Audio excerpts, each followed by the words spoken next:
आज हम समीकरण के बारे में पढ़ेंगे। आज हम समीकरण के बारे में पढ़ेंगे। तो समीकरण को पढ़ने से पहले हम जान लेते हैं कुछ नियम। अब इनके बारे में थोड़ा सा पढ़ेंगे कुछ नियम। जैसे अगर कोई संख्या है, इसका पहला नियम क्या है? अगर कोई संख्या प्लस वाली संख्या है, उसको प्लस वाली संख्या से गुणा करते हैं तो चिन्ह किसका आएगा? प्लस वाली संख्या ही आएगी। अगर जैसे कोई प्लस वाली संख्या है, उसको प्लस वाली संख्या से गुणा करते हैं तो क्या आएगा? प्लस वाली संख्या ही आएगी। जैसे उदाहरण नंबर 2 देखो, 3 क्या है? प्लस वाली संख्या है। इसको 4 प्लस वाली संख्या से गुणा कर रहे हैं तो 12 आए। किसके? प्लस के। किसी संख्या के आगे कोई चिन्ह नहीं होता है तो उसको हम प्लस वाली संख्या बोलते हैं।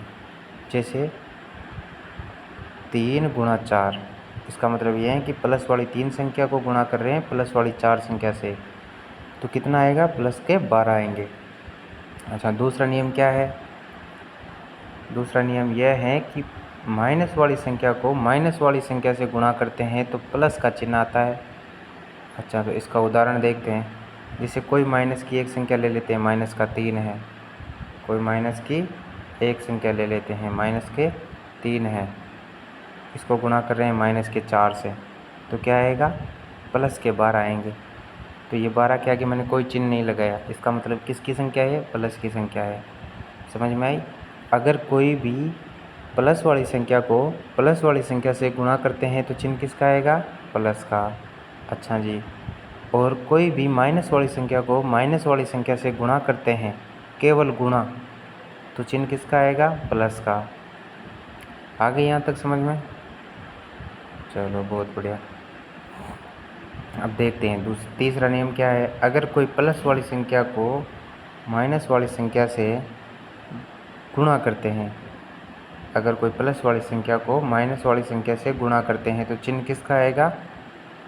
माइनस का आएगा। किसका चिन्ह आएगा? माइनस का। उदाहरण देखो इसको। अगर कोई प्लस वाली संख्या है, उदाहरण नंबर 5, प्लस वाली संख्या है, प्लस के 3 है, इसको गुणा कर रहे हैं माइनस के 4 से, तो चिन्ह किसका आएगा? माइनस। 3 को 4 से गुणा करेंगे, 12 लिख देंगे। चिन्ह किसका आया? माइनस का आया। चिन्ह किसका आया? माइनस का आया। ठीक है। अब चौथा नियम क्या है इसका? चौथा नियम है, अगर कोई माइनस वाली संख्या को प्लस वाली संख्या से गुणा करते हैं, माइनस वाली संख्या को प्लस वाली संख्या से गुणा करते हैं तो चिन्ह किसका आएगा? माइनस का। उदाहरण देखो, कोई माइनस वाली संख्या है, इसको प्लस वाली संख्या से गुणा कर रहे हैं, माइनस वाली संख्या को प्लस वाली संख्या से गुणा कर रहे हैं तो चिन्ह किसका आया? माइनस का। तो माइनस के 5 गुणा प्लस के 2, माइनस के 5 को प्लस के 2 से गुणा करेंगे तो माइनस का 10 आएगा। माइनस का 10 क्यों आया? क्योंकि माइनस को अगर प्लस से गुणा करते हैं तो क्या आता है? माइनस आता है। माइनस वाली संख्या को प्लस वाली संख्या से गुणा करते हैं तो माइनस वाली संख्या आती है। 5 को 2 से गुणा कर दिया, 5 दूनी 10। चिन्ह किसका आएगा? इधर 5 माइनस के हैं, 2 प्लस के हैं, तो चिन्ह किसका आएगा? नियम नंबर 4 देखो, माइनस को प्लस से गुणा करेंगे तो चिन्ह किसका आएगा? माइनस का आएगा। अब इनको याद रखने की, याद कैसे रहेंगे, इसकी एक छोटी सी ट्रिक है। अगर समान समान चिन्ह हो, समान समान चिन्ह यानी कि गुणा के इस पार भी समान चिन्ह हो, गुणा के इस पार भी समान चिन्ह हो, गुणा के इस पार भी सही वही चिन्ह हो, गुणा के उस पार भी वही चिन्ह हो, समान समान चिन्हों वाली संख्याओं को गुणा करने पर हमेशा प्लस वाली संख्या बनती है। समझ में आया? कि समान समान चिन्हों को जब हम समान समान चिन्हों वाली जब हम किसी संख्या को गुणा करते हैं तो हमेशा संख्या किसकी आएगी? प्लस की। समझ में आया? प्लस को प्लस से गुणा करेंगे तो प्लस, माइनस को माइनस से गुणा करेंगे तो प्लस। अच्छा, दूसरा कैसे समझाएंगे? देखो, अगर दो असमान चिन्ह हो, एक तरफ प्लस हो और एक तरफ माइनस हो, या एक तरफ माइनस हो दूसरी तरफ प्लस हो, असमान चिन्हों वाली संख्या को गुणा करने पर हमेशा माइनस वाली संख्या बनती है। इसका मतलब यह है कि जब हम एक तरफ प्लस हो उसको माइनस से गुणा करें दूसरी तरफ, और या एक तरफ माइनस हो दूसरी तरफ प्लस हो, तो चिन्ह किसका आएगा? माइनस का। चिन्ह किसका आएगा? माइनस का आएगा। ठीक है। अच्छा, ये हो गया। अब देखो, एक समीकरण होती है। समीकरण का मतलब क्या है? समीकरण किसे कहते हैं? समीकरणों में जिस व्यंजक में बराबर का चिन्ह दिख जाए, यहाँ बराबर का चिन्ह दिख रहा है, जिस व्यंजक में बराबर का चिन्ह दिख जाए उसको क्या बोलते हैं? समीकरण बोलते हैं। ठीक है, ये होगी समीकरण। ठीक है, अच्छा समीकरण, जैसे समीकरण होगी कौन सी? 2x + 3 = 8x + 5। तो 2x + 3 कौन से ऐसे बराबर के चिन्ह के इस साइड है, और 8x + 5 बराबर के चिन्ह के इस साइड है। तो 2x + 3 कौन सा पक्ष होगा? बायां पक्ष। इधर वाला बायां पक्ष, इधर वाला दायां पक्ष। समीकरण के बाएं तरफ, मतलब बाएं हाथ की तरफ पूरी संख्या, बराबर के बाएं हाथ की तरफ पूरी संख्या, पूरी की पूरी संख्या कौन सा पक्ष कहलाती है? बायां पक्ष। और बराबर के दाएं हाथ की तरफ वाली संख्या पूरी, चाहे जीरो ही हो, तो वो कौन सा पक्ष कहलाएगा? दायां पक्ष। बराबर के चिन्ह को इक्वल टू बोलते हैं इंग्लिश में, है ना, या इसको बराबर का चिन्ह बोलते हैं। इसको किसका चिन्ह बोलते हैं? बराबर का। किसका चिन्ह? बराबर का चिन्ह बोलते हैं, या इक्वल टू बोलते हैं। ठीक है, अच्छा जैसे दूसरा उदाहरण देखो, 2x - 8x बराबर 5 - 3 बराबर 5 - 3। तो इसमें 2x - 8x को क्या बोलेंगे? चर राशियां हैं, इधर है 5 - 3 अचर राशियां। अच्छा, चर और अचर का क्या, चर और अचर के बारे में थोड़ा देखते हैं। देखो यहाँ लिखा हुआ है मैंने, चर राशि, चर राशियाँ अंग्रेजी के सभी अक्षर या अक्षर युक्त गणित के सभी अंक क्या कहलाते हैं? चर राशि कहलाते हैं। अगर कोई गणित का अक्षर है, कोई गणित का अंक मान लो तुमको 2 दिख जाए, उसके पीछे x जुड़ा हो, y जुड़ा हो, z जुड़ा हो, a जुड़ा हो, b जुड़ा हो, t जुड़ा हो, अंग्रेजी का कोई भी अक्षर जुड़ा हो, गणित के अक्षर के पीछे अंग्रेजी का कोई भी अक्षर जुड़ा हो। दोबारा सुनो, गणित के कोई भी अंक के पीछे अंग्रेजी का कोई भी अक्षर जुड़ा हुआ हो, तो उन सब को बोलते हैं चर राशियाँ। क्या बोलते हैं? चर राशियाँ। ठीक है, तो अचर राशियाँ क्या होती है? अचर राशियाँ के बारे में देख लेते हैं। गणित के सभी अक्षर बिना अंग्रेजी से जुड़े हुए होने चाहिए। वो सभी अक्षर क्या कहलाते हैं? गणित के सभी अक्षर या गणित के सभी अंक क्या कहलाते हैं? अचर राशियाँ कहलाती है। जैसे 5 हुआ, 0 हुआ, 2 हुआ, 1 हुआ, 100 हुआ, 10 हुआ, 15 हुआ, डैश डैश डैश, इसका मतलब अनंत तक। अरे 0 से लेकर अनंत तक की संख्या क्या कहलाती है? 0 से लेकर 1 2 3 4 5 डैश डैश डैश डैश अनंत तक की क्या संख्या कहलाती है? अचर राशियाँ कहलाती है। सारी संख्याएँ कौन सी राशियाँ? अचर राशियाँ कहलाती है। समझ में आया? अब आगे बढ़ते हैं। तो अपन को समीकरण में क्या करना होता है? एक तरफ अंग्रेजी वाले अक्षर वाले सारे एक तरफ लेने होते हैं, गणित वाले सारे एक तरफ लेने होते हैं। जैसे कोई समीकरण है, ये कोई समीकरण है, ये 5/2 + z = 7 - 3/6x + 12y। अब मुझे बताओ इसमें अंग्रेजी के कौन कौन से अक्षर दिख रहे हैं? अंग्रेजी का दिख रहा है तुमको एक तो z और x और 12y। तो अब इनको क्या करेंगे? इनको एक तरफ लेंगे, इनको एक तरफ लेंगे, इधर एक तरफ ले लिया। जेड को एक तरफ, जेड को यहाँ का यहीं, क्योंकि जेड समीकरण के बाएं पक्ष में है, तो बाएं, इनको सभी को, अंग्रेजी वाली सभी संख्याओं को या सभी अक्षरों को बाएं तरफ ले लेंगे पूरे को। ठीक है, बाएं पक्ष की ओर ले लेंगे। तो जेड ऐसे कैसे आ जाएगा? और -3/6x, -3/6x, इधर प्लस वाली संख्या है, इधर प्लस वाला है ना, इधर जाके किसका हो जाएगा? इधर माइनस वाली संख्या है तो इधर जाके प्लस का हो जाएगा। ठीक है, अब देखो ये 12y किसके हैं? प्लस के। 12y दिख रहे हैं ना, इधर जाके किसके हो जाएंगे? माइनस के। मतलब समीकरण के इस पार आने पर चिन्ह चेंज हो जाते हैं, प्लस का माइनस में। जैसे कोई समीकरण है, समीकरण का चिन्ह बराबर का होता है, अगर कोई इधर प्लस का है तो इधर जाके किसका होगा? माइनस का। अगर इधर माइनस का है तो इधर आके किसका हो जाएगा? प्लस का। समझ में आया? हाँ, अगर इधर ये समीकरण के इस पार अगर भाग का चिन्ह है तो इधर आके किसका हो जाएगा? गुणा का। अगर इधर गुणा का है तो इधर जाके किसका हो जाएगा? इधर जाके भाग का हो जाएगा। मतलब अगर कोई संख्या इधर भाग में है, भाग दे रही है, तो इधर आके क्या करेगी, गुणा हो जाएगी। अगर इधर संख्या कोई गुणा हो रही है तो इधर जाके क्या करेगी, भाग देगी। ठीक है। अब देखो यहाँ पे एक नियम लिखा हुआ है,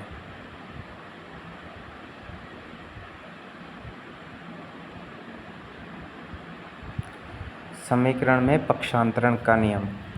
हाँ, समीकरण में पक्षांतरण का नियम। अब पक्षांतरण क्या होता है, बराबर के चिन्ह वाला। समीकरण में जो बराबर का चिन्ह होता है उसमें बाएं पक्ष को दाएं पक्ष की तरफ ले जाना, दाएं पक्ष को बाएं पक्ष की तरफ ले जाना।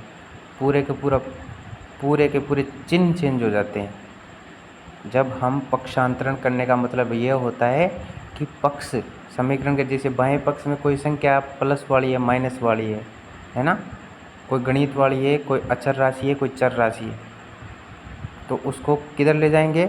अगर मान लो अचर राशि है तो उसको दाएं पक्ष में ले जाएंगे, और अगर चर राशि है तो उसको बाएं पक्ष में रखेंगे। तो नियम पढ़ते हैं, देखो इसका नियम नंबर 1, यदि बाएं पक्ष में प्लस और माइनस वाली संख्याएं हो, उनको दाएं पक्ष में ले जाना हो तो क्या होगा, देखो ये बायां पक्ष रहा कोई समीकरण का, ये बराबर का चिन्ह, इसका मतलब समीकरण है। इस बराबर के चिन्ह के इस तरफ दायां पक्ष होता है। तो अगर बाएं पक्ष से कोई संख्या को दाएं पक्ष में ले जाएंगे, जैसे अगर कोई बाएं पक्ष से दाएं पक्ष में ले जाएंगे, अगर मान लो वो संख्या किसकी है, प्लस की है, जोड़ की संख्या है, प्लस की संख्या है, उसको इधर ले जाएंगे इस समीकरण के, तो माइनस की हो जाएगी, यानी घटाव की संख्या हो जाएगी वो। ठीक है। अगर घटाव वाली संख्या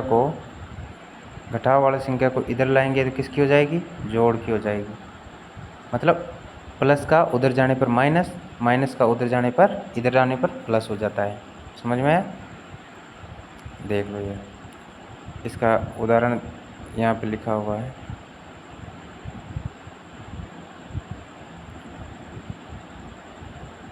जैसे 2x बराबर 7 प्लस 3x, 2x बराबर,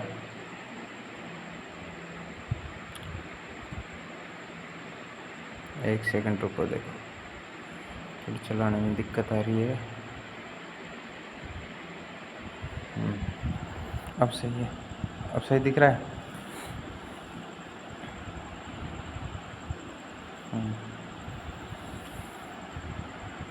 जैसे उदाहरण नंबर 1 देखो, 2x बराबर 7 प्लस 3x है, कोई संख्या है, ये क्या है, कोई समीकरण है, कोई संख्याओं की समीकरण है ना। अभी समीकरण में से अपन को अंग्रेजी वाले एक तरफ करने हैं और गणित वाले एक तरफ करने हैं। मतलब चर राशियाँ एक तरफ करनी है, अचर राशियाँ एक तरफ करनी है। मान लो चर राशियाँ कौन कौन सी है, 2x है, 3x है। अभी 3x पीछे है ना इस समीकरण के, तो इसको इधर लाएंगे तो किसकी हो जाएगी, 3x। केवल 3x की बात नहीं है, यहाँ पूरी की पूरी संख्या की बात है। 3x किसका है, प्लस का है। 3x किसका है, 3x प्लस का है। देखो प्लस का है ना 3x, इधर आके किसका हो जाएगा, माइनस का। किसका हो जाएगा, माइनस का। और देखो इधर ये 7 ऐसे कैसे रह जाएगा इस तरफ, 7 तो इस तरफ है ना, दाएं पक्ष में है, तो दाएं पक्ष में रहेगा ये, है ना। तो ये इसका क्या हो गया, पक्षांतरण हो गया। ये क्या हो गया, इसका पक्षांतरण हो गया। ठीक है। उदाहरण नंबर 2 देखो, इससे और अच्छे से समझ में आ जाएगा। 3x प्लस 7x प्लस 5 बराबर 3x प्लस 6 प्लस 17y। अब इसका पक्षांतरण करना है अपन को। तो इस पक्षांतरण करने का मतलब यह है कि चर राशियों को दाएं पक्ष में लाओ, चर राशियों को बाएं पक्ष में लाओ, और अचर राशियों को दाएं पक्ष में लेके जाने हैं। तो देखो इधर 3x ऐसे कैसे रहेगा, 3x ऐसे कैसे आ गया, 7x ऐसे कैसे, इधर ही है तो इधर ही रहेगा, 7x ऐसे कैसे आ गया प्लस का। अब इधर से क्या उठाना है अपन को, इधर से अंग्रेजी वाली एक तो 3x वाली चर राशि 3x दिख रही है, एक 17 प्लस के 17y दिख रही है। तो इन दोनों को इधर लाएंगे तो ये प्लस, इसके आगे कोई चिन्ह नहीं है तो ये किसकी मानेंगे, इसको प्लस की 3x मानेंगे। इधर आके किसकी हो जाएगी, माइनस के 3x। 17y किसके हैं, इधर प्लस के हैं, तो इधर आके किसके हो जाएंगे, ये माइनस के हो जाएंगे। तो देखो इधर क्या बच गया, इधर केवल प्लस के 6 बच गए, तो प्लस के 6 ऐसे कैसे लिख दिया बराबर की साइड। दाएं पक्ष में क्या बच गया, प्लस के 6 बच गए। और इधर से देखो ये प्लस के 5 है ना, इधर आने के बाद किसके हो जाएंगे, माइनस के हो जाएंगे। इधर आने के बाद माइनस के हो जाएंगे। इसको कौन से पक्ष में लाएंगे? दाएं पक्ष में लाएंगे। ठीक है, तो यहाँ तक तो आ गया होगा सभी के समझ में। अब देख लेते हैं एक भाग वाला नियम। ठीक है, अगर समीकरण है इसका बायां पक्ष इधर, ये दायां पक्ष है। अगर कोई संख्या इधर गुणा वाली संख्या है, इसको दाएं पक्ष में लेके जाना है, तो किस में हो जाएगी ये संख्या? भाग देगी। अगर कोई संख्या इधर गुणा कर रही है, कोई संख्या इधर गुणा कर रही है, इसको दाएं पक्ष में लेके जाना है। बाएं पक्ष वाली संख्या को जो गुणा में है उसको दाएं पक्ष में लेके जाना है, तो वो संख्या उधर जाके क्या करेगी? भाग देगी। उधर जाके क्या करेगी? भाग देगी। समझ में आया? अगर कोई संख्या उधर गुणा में है तो इधर आके क्या करेगी? भाग करेगी। मतलब सीधा है कि गुणा का उधर जाने के बाद भाग होता है, भाग का इधर आने के बाद गुणा होता है। मतलब इधर गुणा में हो तो उधर जाके भाग हो जाएगी, इधर भाग में हो तो उधर जाके क्या हो जाएगी? गुणा हो जाएगी। जैसे इसको भी एक उदाहरण की सहायता से समझ लेते हैं। उदाहरण कहाँ है? उदाहरण ये रहा, 3x बराबर 7। 3x बराबर 7। अब देखो यहाँ 3x है ना, इसको ऐसे लिख सकते हैं अपन, मन में ध्यान, ये लिखना नहीं है, दिमाग में रखना है। 3x का मतलब होता है कि 3x से गुणा हो रहे हैं। 3 किससे गुणा हो रहे हैं? x से गुणा हो रहा है। 3 किससे गुणा हो रहा है? x से गुणा हो रहा है। तो अपन को x बराबर क्या मान आएगा? x बराबर क्या मान आएगा? x बराबर 7 ऐसे कैसे रहेंगे इधर? 7 ऐसे कैसे रहेंगे इधर? ठीक है, ये 7 ऐसे कैसे है, लेकिन 3 किससे गुणा हो रहा है? x से। तो x को तो इधर रखेंगे दाएं पक्ष में, x को तो बाएं पक्ष में रखेंगे। तो इधर ये गणित का 3 दिख रहा है, इसको इधर ले जाने के बाद क्या करेगा? ये इधर गुणा कर रहा है तो उधर जाके भाग देगा। तो देखो 7 में 3 का भाग चला गया, है ना। 7 में किसका भाग दिया अपन ने? 3 का भाग दिया। दूसरा उदाहरण एक और देख लो।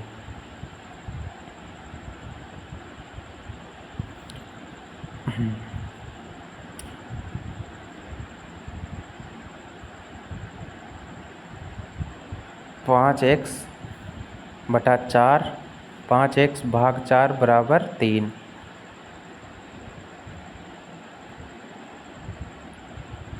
तो इधर देखो 5x ऐसे कैसे रहेंगे? नीचे भाग दे रहा है 4 वाली, तो 4 को उधर ले जाएंगे तो 3 में 4 का भाग चला जाएगा। इधर भाग दे रही है तो उधर गुणा होगी है, इधर भाग दे रही है तो उधर गुणा होगी है। थोड़ा सा यहाँ गलत हो गया। इसका मतलब ये आएगा कि 5x बराबर क्या होगा? 3 गुणा 4 होगा। और ये 5x है ना, ये 5x है ना, तो x बराबर क्या होगा? 3 गुणा 4 करेंगे तो 12/5 हो जाएगा। इधर 5 गुणा में है, उधर जाके भाग हो जाएगा। समझ में आया? एक बार देखो इधर अच्छे से और समझ में आ जाएगा अपन को। अब तुमको ले चलता हूँ मैं डायरेक्ट प्रश्नावली में।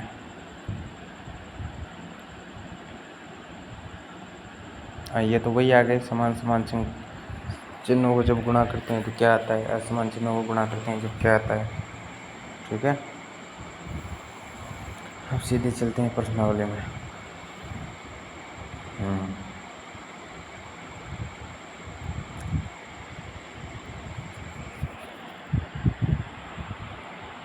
गणित अध्याय 2 क्लास 7th और 8 के लिए। चर राशि क्या होती है? अंग्रेजी के सभी अक्षर किसी गणित के अक्षर के पीछे, अंग्रेजी के सभी अक्षर गणित के किसी अंक के पीछे जुड़ जाते हैं, या केवल अंग्रेजी के अक्षर केवल अकेले ही आ जाते हैं, तो वो सभी राशि क्या कहलाती है? चर राशियाँ कहलाती है। जैसे 2x, x, y, z, ABCD, Z तक कोई भी अक्षर दिख जाए, या तो गणित के किसी अंक के पीछे दिखेंगे या अकेले दिखेंगे, तो ये सब क्या कहलाती है? चर राशियाँ कहलाती है। अचर राशियाँ क्या कहलाएगी? 0 से लेकर अनंत तक, 0 से लेकर 1, 2, 3, 4, 5 अनंत तक की सभी संख्याएँ क्या कहलाती है? अचर राशि कहलाती है। ठीक है, समीकरण क्या होता है? जिसमें बराबर का चिन्ह दिख जाए, जिस व्यंजक में बराबर का चिन्ह दिख जाए उसको समीकरण बोलते हैं। समीकरण को इंग्लिश में इक्वेशन बोलते हैं। EQUATION, equation. अच्छा, अब अगर किसी व्यंजक में बराबर का चिन्ह नहीं दिखेंगे तो फिर उसको क्या बोलेंगे? ये भी समस्या है। हाँ, अगर किसी व्यंजक में बराबर का चिन्ह नहीं दिखे, और जैसे तुमको देखो यहाँ 3x + 2 कोमा लगी हुई है, कोई चिन्ह नहीं है इसमें। अगला देखो 3x + 2 + 1, इसमें भी कोई चिन्ह नहीं है बराबर का, तो इसको बोलेंगे बहुपद। क्या बोलेंगे? बहुपद बोलेंगे। पॉलिनोमियल, क्या बोलेंगे? पॉलिनोमियल, इंग्लिश में बहुपद, हिंदी में बहुपद इंग्लिश में पोलिनोमियल। इधर देखो एक सवाल, एक प्रश्न है, एक चर वाले रैखिक समीकरण किसे कहते हैं? नाम से ही पता चल रहा है, एक चर मतलब एक चर होना चाहिए, मतलब अंग्रेजी का एक अक्षर होना चाहिए, उसको क्या बोलेंगे? एक चर वाला रैखिक समीकरण। देखो, एक चर वाले व्यंजक को एक चर वाला रैखिक समीकरण कहते हैं। इसमें चर राशि की उच्चतम घात एक होती है। अब चर राशि की उच्चतम घात क्या होती है? उच्चतम घात के बारे में देखते हैं। जैसे 2x + 3 है, 2x + 3 है, तो इसमें x की उच्चतम घात कितनी होगी? तुमको x कितने दिख रहे हैं? एक दिख रहा है, तो x की उच्चतम घात क्या होगी? एक होगी।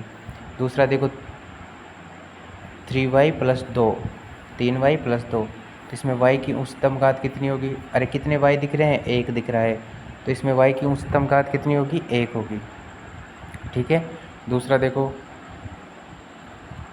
5z + 3, तो इसमें z की उच्चतम घात कितनी दिख रही है? कितने z दिख रहे हैं? एक दिख रहा है, तो z की जितने अंग्रेजी के जितने अक्षर दिखेंगे उतनी ही उनकी उच्चतम घात होती है। जैसे मान लो z के ऊपर 2 हुआ था, z के ऊपर 2 लगा हुआ होता, तो उसको क्या बोलते हैं? z²। z² में z की उच्चतम घात कितनी होती है? 2। z³ में z की उच्चतम घात कितनी होती है? 3। जैसे z² है, इसमें z की उच्चतम घात कितनी होती है? 2। ठीक है।